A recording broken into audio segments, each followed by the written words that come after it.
Mungkin kita mikir, ini harga barang kok makin lama makin naik ya. Terus gaji tetap gitu-gitu aja. Nah, ini tuh pengaruh dari yang namanya inflasi. Kenaikan inflasi cepat, kenaikan gaji lambat. Nah, terus dampaknya apa dong?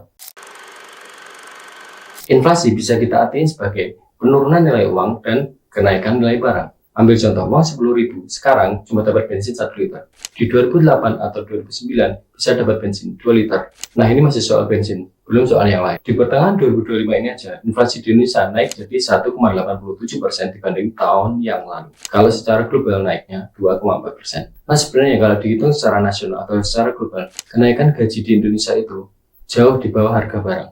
Bahkan untuk kebutuhan pokok itu sendiri.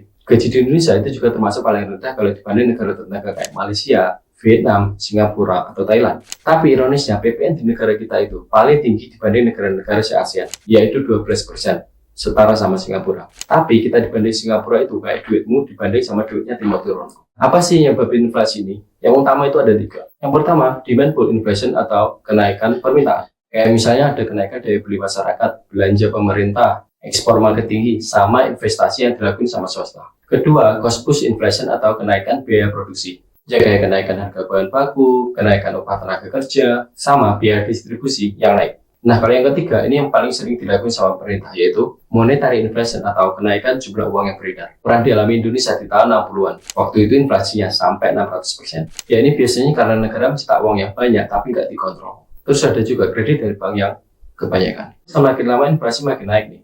Untuk penurunan secara signifikan pun kayaknya juga belum ada.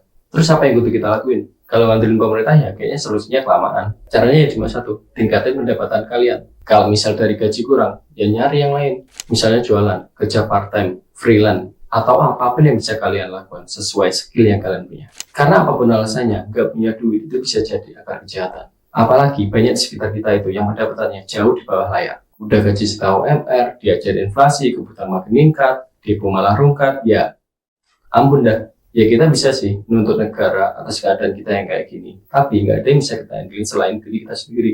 Lahir sendirian, berjuang sendirian, mati pun juga sendirian. Keep fighting.